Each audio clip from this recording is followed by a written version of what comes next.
So this video is a continuation from the previous video, and I just made a couple of changes to things that we already created, just so you can see the power of working with just basic shapes and your blending modes. Oops, actually I don't like where it was. There we go. Okay, so I just left the circle, the octagon, the rectangle that we modified, the rounded rectangle, and then the lion, and I just put them all on top of each other and made some changes to the blending modes.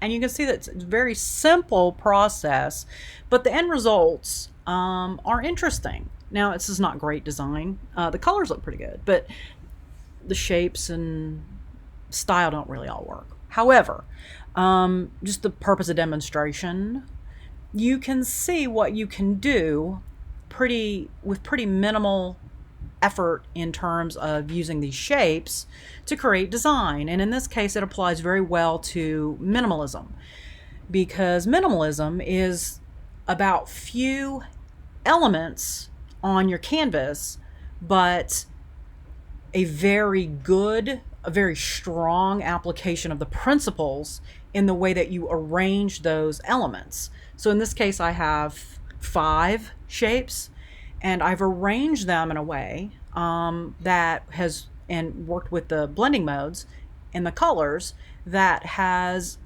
given me consideration for alignment, balance, unity, harmony, positive space, negative space, right? I start thinking about these things. Now, there's some things that are off with this, but there's some things that are good with this, just having thrown it together. And I want to show you what those are. I didn't start out trying to create a design. I just wanted to demonstrate tools. So I just put some random things together. However, the colors are not bad, especially the colors. Let's see, turn that, whoops. Oh, wait, let's change his color. So if you want to change a color on a shape, I actually want the polygon. Oh, it's interesting. It's showing up there as red. Oh, because I changed it to a difference. Okay, so if you want to change the color of one of your shapes, come over here to your layers, and you see that little bottom corner right there? Double click on that. And now you can come in and change your colors. That's why I ended up with that blue. I was trying to remember why I ended up with that blue. And I can just now scroll through this until I get something that I like better. I actually like that in terms of how it works well with the greens, you know, color psychology, color theory. Yeah, I really like that. I might just go back there, even though it wasn't where I was heading initially. Okay, so now I have some colors that work well together. And so I have some really interesting things that I want to point out besides now the colors work well. Alignment. In minimalism, alignment is really important. And you see here where this line and this line and this line all intersect and create that point. These two align, create that point. And that's pretty well. And then right here, we've got a little bit of an alignment, right? So we have some things that are lining up. One of the easiest ways to fix unbalanced, ununified, minimalist design is by aligning things. And it doesn't automatically have to be a grid. I mean, you can work on a grid, and when you're working with shapes, if you want to draw exact, precise shapes, it's easier to work with a grid, and we'll cover that in the next video. But for just general principles, you don't have to work with a grid. Things don't have to be very organized. I designed buildings for a large part of my career where we worked on grids all the time because you had to come back and put in a structural system. And so that sort of gave me this weird, I call it designer OCD, because I am now. I mean, I'm obsessive compulsive about things aligning, because it was just so, it's just kind of bred into my unconscious that if things don't align, they're not going to work. And so it has given me that. And I sometimes have to force myself to break away from that. But you do want to look for points of alignment wherever you can and wherever you find them. They really will help strengthen and improve your designs, especially where you feel that they're out of balance or ununified.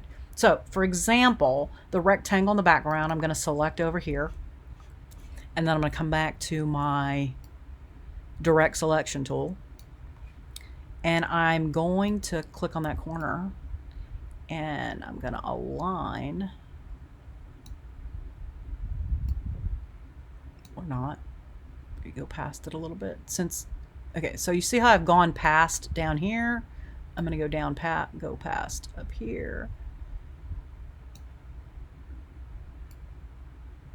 And create that alignment.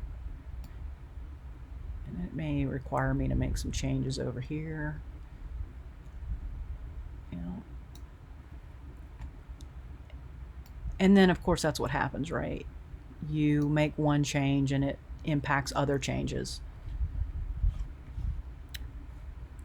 But this was not a planned or intended design, so I sort of have what I have. And then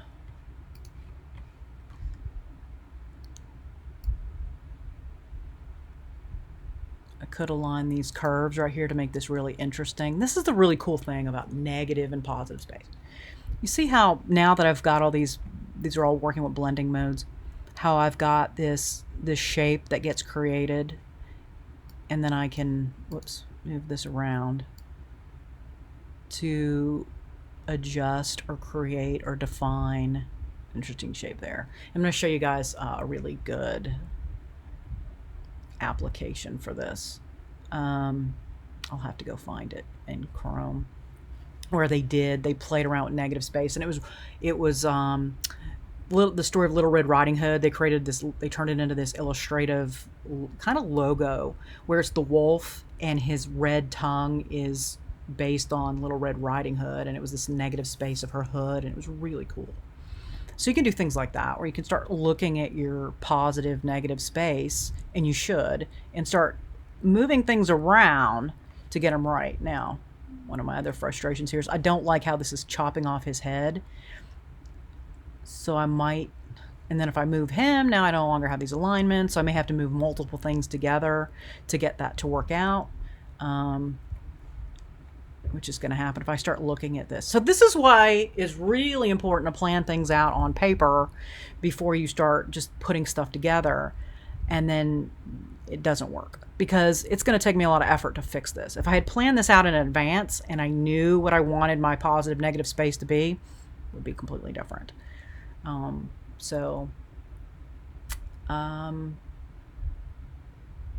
Okay, I think that's the gist of what I want to cover in this video. In the next video, we're going to talk about working with your grids to do a more organized, more structured plan for your work.